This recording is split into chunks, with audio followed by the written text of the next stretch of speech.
Energy around the Auburn football program is at a crazy high despite how the season has gone so far. All of that has to do with interim head coach Carnell Williams. Let's grade him as a head coach on today's Locked On Auburn. Listen, put me in the parking lot, with Bears, and I'll go out there and play. It don't matter. You are Locked On Auburn, your daily podcast on the Auburn Tigers. Part of the Locked On Podcast Network, your team every day. Yes, welcome on into Locked On Auburn, your daily Auburn Tigers podcast. I'm your host, Zac Blackerby. Thank you so much for making Locked On Auburn your first listen every single day. Today's show brought to you by LinkedIn. LinkedIn Jobs helps you find the qualified candidates you want to talk to faster. Post your job for free at linkedin.com/lockedoncollege. That's linkedin.com/lockedoncollege to post your job for free. Terms and conditions apply. Happy Monday. That means we are joined by Lindsay Crosby of auburndaily.com, as well as the host of Locked On MLB Prospects. It's weird, Lindsay, especially leading into this Saturday's game against Texas A&M. The energy around the program is very, very high, despite losing to Mississippi State and despite losing a ton of games in a row. It doesn't feel like that. And I'm not high on moral victories, but man, it really seems like everybody throughout the Auburn fan base is okay with it right now.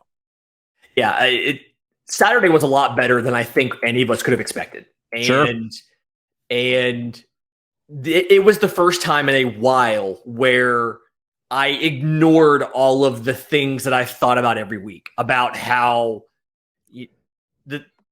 you having to travel on the road, about the adversity they're having to face, all of these things. And I kind of got that little bit of Auburn of like, no, it's fine. It's Auburn. We're going to do great.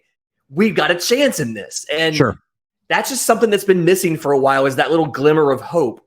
And you have to give credit to Carnell Williams for getting the team ready to go and getting that kind of fight and performance on such a weird week to play football. Yeah, a lot of folks very fired up about what Coach Williams did on Saturday and what he did with his team. Short week. Everybody was kind of scrambling, to put together a game plan. And it seems like they nailed it, right? I mean, there were areas of this game where Auburn looked better in those than they did under the previous administration, which was just a week ago, and he had plenty of runway and head coaching experience to set them up to do that. And that's always been my biggest thing, Lindsay, is I think this roster still has talent. It's going to be impacted after the season when people either go to the draft or leave or, whatever it may be. But my biggest concern has been, have we consistently put guys into situations to succeed? And I don't think that we have. But on Saturday night, it almost feels like that we did. It took a little bit to get going, right? And I think a lot of that has to do with just Robbie Ashford still learning how to play quarterback at an SEC level. And the fact that once he gets going, he's a really, really special player. We all see glimpses of it where it's like, man, that was a really great throw. Or, man, the balance of knowing when to run and when to stay behind the line and use his feet to extend the play, like it's special. Like it really can be special by the time he's done in Auburn. I don't know how much of that is Carnell Williams. I don't know. I mean, it sounds like he delegated a lot of it, which he probably should, right? I mean, he's never been in this situation before. That's what makes this kind of as epic as it is. But how would you grade him, Lindsay? Very small sample size, and we don't know everything, obviously, but how would you grade Carnell Williams so far into this interim period of the Auburn football program?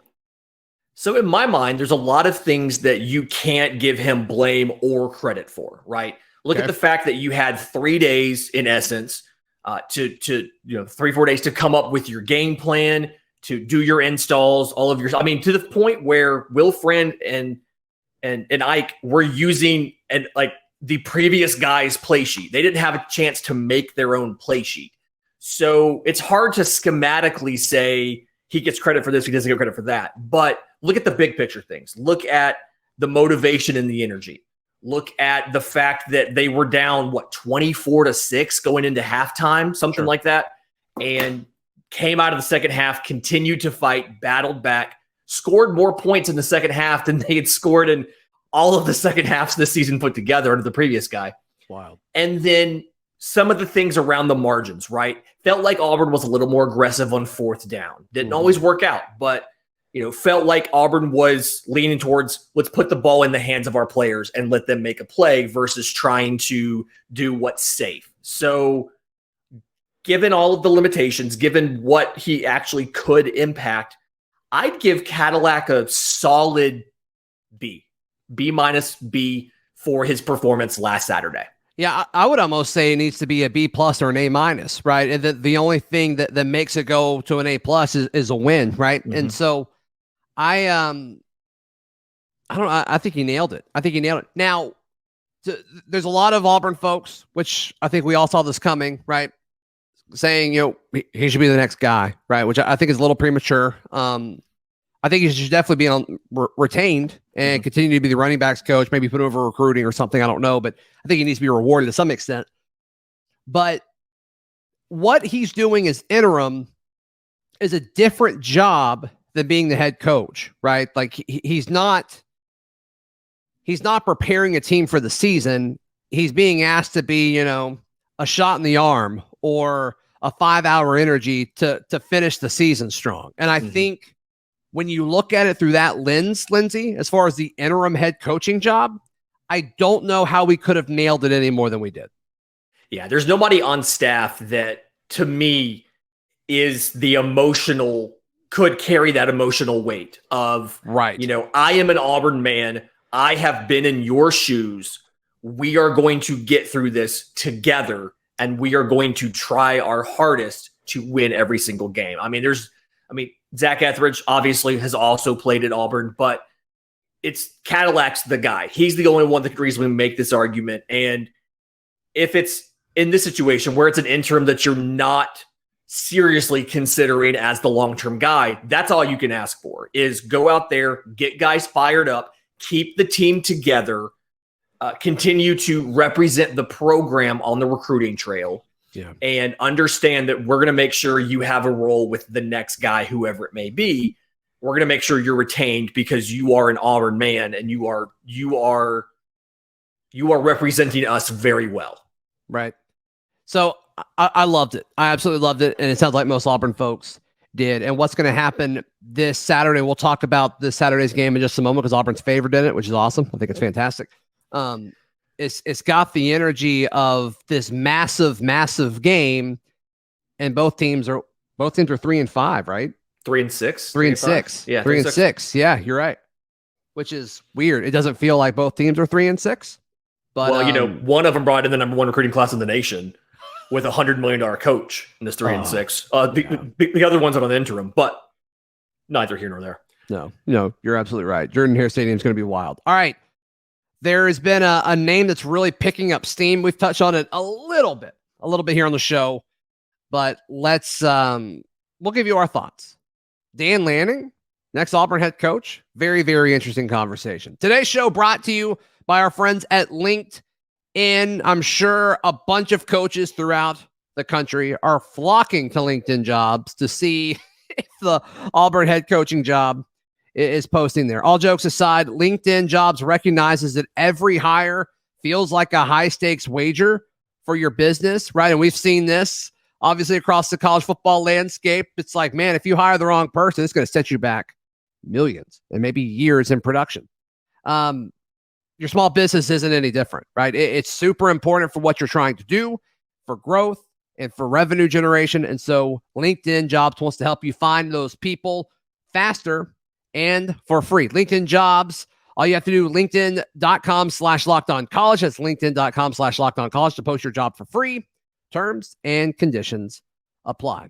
Today's show also brought to you by our friends at the drugstore over on North Dean Road. They've got a drive-through. They have a friendly staff, and they are willing to do whatever it takes to help you and your family with anything that you need. Pharmaceutical related. And obviously with that comes a big responsibility. And these are the folks that are going to remember your name. They probably already know members of your family and your friends and loved ones just because they've been around the area for so long. And that's who you want taking care of you. So be sure to check out our friends at the drugstore. They've got a drive-through. They also deliver, and they have a ton of different products available in store outside of just getting your prescriptions filled. So be sure to check out the drugstore. It's on North Dean Road. Lindsay Crosby, our guest today, as he is every Monday. Dan Lanning, he is currently the head coach for the Oregon Ducks, but there is some smoke that he wants to get to the SEC. He was the DC for Kirby Smart at Georgia, was very, very successful there, and a very good recruiter, Lindsay. He's got Southern roots. I think the fit would be good. I don't know if it's going to happen, but it makes sense. But once again, I don't think he's the number one option. But if Auburn ended up with Dan Lanning, I would be very happy. Yeah, I mean, look at his track record, obviously. He was going back to working at Memphis in the early 2010s and things like that, but he spent time at Alabama learning from Nick Saban, obviously. Right. Spent last couple of years at Georgia, outside linebackers coach, defensive coordinator, like you said, if you go and you look at recruiting for UGA and you look at the recruits that they've brought in, he is either the primary or the secondary on so many 5 stars. Right. And it's not just all defensive guys. Like, yeah, he's brought in some great defensive guys, Nakobe Dean, the linebacker, Malachi Starks, but like Brock Vandergrift. He was one of the recruiters on a 5-star quarterback. And so he's shown that he can do it. Obviously, from having done it the last few years at Georgia, he has the relationships. Now, I understand people's concerns of, well, he's only been a head coach for 1 year, and he was never in charge when he was in the SEC, but he's been in the SEC. And I think that if there's anything you've learned from the last just under 2 years, it should be maybe the resume of being a head coach isn't as important as being familiar with the Southeastern Conference and the recruiting territory. Sure. And being willing to get up and go out to those high schools and meet with those coaches, meet with those players, and put in the work. Maybe that's a little more important than having been a head coach at 2 or 3 places. It isn't the X's and O's, it's the Jims and Joes. Right. And he knows how to do that. And I think there's a big appeal of getting somebody who knows what Nick Saban and Kirby Smart are doing. And so he would be able to check those boxes. That's one of the many reasons why I want Lane Kiffin to be Auburn's next head coach and why I think Lane Kiffin will be Auburn's next head coach. But I would not be shocked if Dan Lanning gets a raise in the next few weeks. I think some of that will have to do, obviously, with the smoke being around the mutual interest between Dan Lanning and Auburn University, but also unless something weird happens, like Oregon should be contending for the Pac-12 title. And I think that's another angle of it too. So I bet we see Oregon give him more money because, they may have to. Yeah, his contract was for 6 years, starting off at $4.6 million with a $100,000 pay raise every year, which is pretty standard. Sure. So it's a situation where obviously they just signed him to that, but they've got plenty of runway to increase that. They have different incentives and things like that. I think a big part of it is going to fall on what happens with Ole Miss versus Alabama next week. Lane Kiffin, from what we understand, is very, he's worked for Nick Saban. He's been close, coaching wise to Nick Saban. He wants to beat Nick Saban. And Alabama's lost 2 games this year, which still feels weird to say. Wild. Yeah. And this is the weakest that Alabama has looked, or the most gettable that Alabama has looked since Lane Kiffin has been, left Alabama. And so he's probably, even if Auburn were to go out and offer him a contract right now, I guarantee he wouldn't even see it until at least after that Alabama game. He wouldn't even look at it. Right. And so I feel like that's going to kind of give us an answer. If Ole Miss, even this year, can't get over the Alabama hump, that may be what Lane Kiffin needs to say, all right, I'm leaving Ole Miss. I'm going to a school with resources that's right down the road so I can be on equal footing, closer to equal footing, and compete with him. And the timing of all of this, right? We've talked about this before. After John Cohen was hired to be Auburn's next AD, it was all about, for me, okay, you've got to set yourself up to win December. And there's a couple of elements of that. You need to coach quickly, and then you need to get involved and win transfer portal battles, as well as keep your current recruiting class and get, more kids added to it. And so Dan Lanning probably isn't going to be able to do that because Oregon's probably going to be in the Pac-12 championship game. Mm-hmm. Ole Miss, if they beat Alabama, it gets very interesting, but the current state of the SEC West is LSU controls their own destiny now with wins over Ole Miss and Alabama. They have Texas A&M, which if Auburn's favored against A&M, LSU definitely will be. Yeah. And then Arkansas, which they're kind of going down more and more. Oh, if yeah. Liberty shout out Hugh Arkansas. Freeze. Yeah. Shout out Hugh Freeze with Liberty. So for all the Hugh Freeze haters or people that are skeptical, like I don't know what else you need to see there, but the Freeze stands. Yeah. So I think the whole fear, I guess it's a fear. That may be too dramatic of a word. Of Lane Kiffin leading Ole Miss to the SEC championship game and kind of saying, oh, maybe you can win something at Ole Miss. I think LSU's in a good spot to take the West from them. So I think I think that works out in Auburn fans who are pro Lane Kiffin's favor. Yeah. And the thing, and I hate to be the guy to bring it up because it's in some ways it's made up and doesn't really matter. But if you look at the money in these situations, okay. So Lane Kiffin is making, I posted the piece at Auburn Daily last week. Lane Kiffin is making $7.5 million with his pay raise at Ole Miss. 4-year contract. They can't go longer than that. I had somebody angry in my mentions going on about the foundation can give money and they automatic roll, whatever. Listen, the contract is for 4 years, $7.5 million. Dan Lanning is probably not going to cost the $9 or $10 million a year that Lane Kiffin would require. Now, the flip side of that is Dan Lanning has a $14 million buyout because he's in year one of a 6-year contract to coach University of Oregon. Right. So back and forth, there's pros and cons with each person. Hugh Freeze just signed a new deal. There's a buyout in there. We don't know what it is. Ole Miss, we don't know their buyout either. We've been told it's healthy. In some ways, don't necessarily worry about the money. I know we just spent $44 million to get rid of the last 2 guys and their staffs. It's not real money. It's not real money. This is I deal with money for a living. I have zero concerns about this. I want to say one more thing about this. Yeah.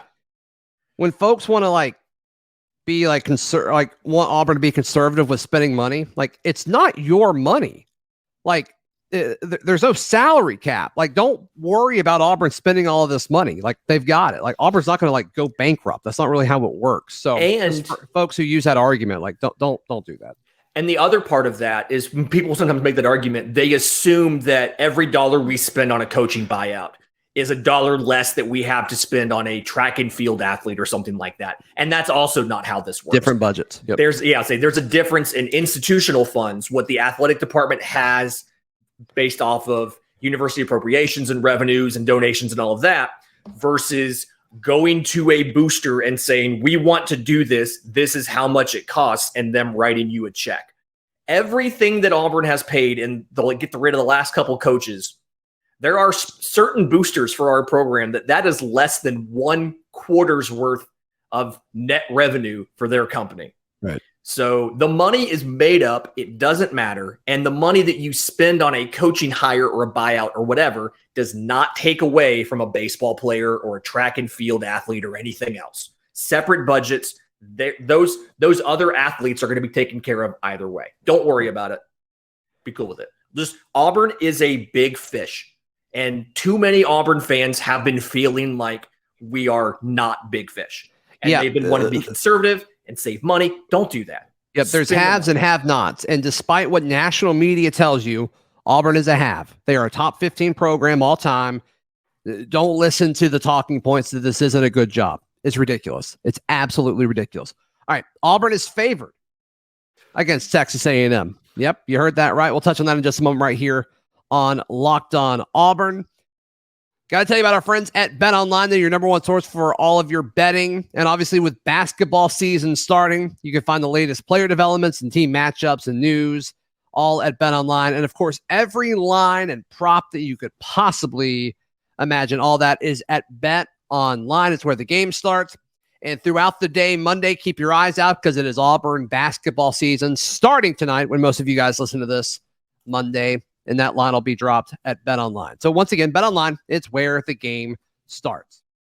The BetOnline line for Auburn hosting Texas A&M, Lindsay, is Auburn by 2.5. And I just, I'm surprised. I know A&M stinks, but I guess the fact that it's at home, I guess the fact that this energy is borderline like Iron Bowl-esque, like it's weird how this feels like this massive game, and both teams aren't very good so far this year.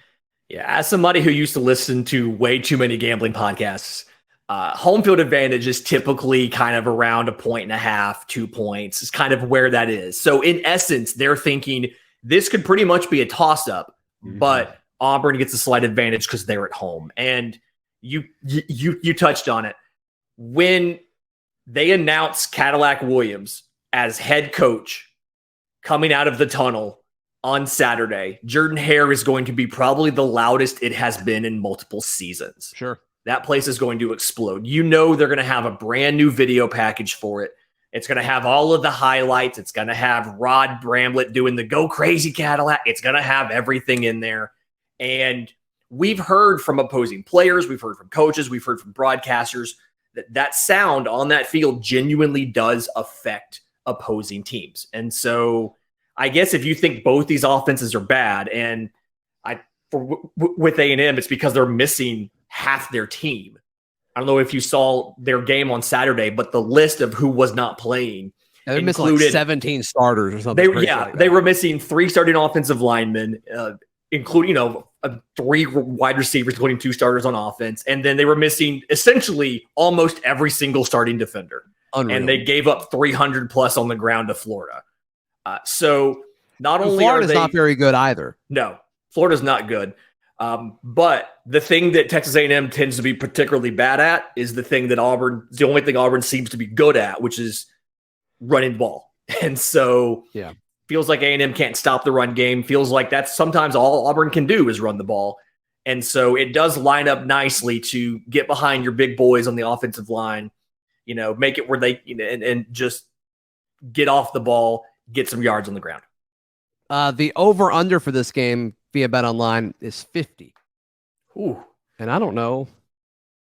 To be fair, I would have probably taken I would have taken the over last week. But I don't know. I don't know if I'm taking over 50. I don't know how many times A&M has scored 24 this season. I can't think it's been that many times, if at all, that they've scored 24 points. Right. Short of maybe the season opener or something, some sort of paycheck game. Other than that, I don't think they've broken 24 points all season. Yeah, I'm there with you. So speaking of lines real quick, sure. George Mason versus Auburn, the line is now out. It's 12.5 at BetOnline. Okay. All right. My gut says to take Auburn in that. Yeah. But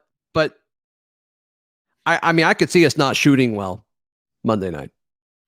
It is the very first game is something where there is money to be had because everybody is working off of limited information, and that includes Las Vegas, especially doubly so in the college game when there's transfers and things like that. You're trying to figure out how players are going to fit. Right. So the very beginning of the season, like I have more confidence in the Auburn football line than I do the Auburn basketball line, simply because, as is kind of universal, nobody knows anything. Yeah. So if you feel good or not good about where Auburn basketball might be, it's kind of all based on vibes right now. Go put some money out on BetOnline, however you think it's going to end up. Love the vibes. And there's a lot of positive vibes around the Auburn football program, which is crazy. Which is absolutely crazy. We're going to be talking about it all week long. Lindsay, how can people find you, hear you, love you, all that stuff? I'm on Twitter at Crosby Baseball. My show, Locked On MLB Prospects, is available wherever you get your podcasts and on YouTube. You can find the Auburn writing, baseball, and everything else, auburndaily.com, and the merch at aushirts.com. You can find all my writing at auburndaily.com as well. We'll see you tomorrow right here on Locked On Auburn.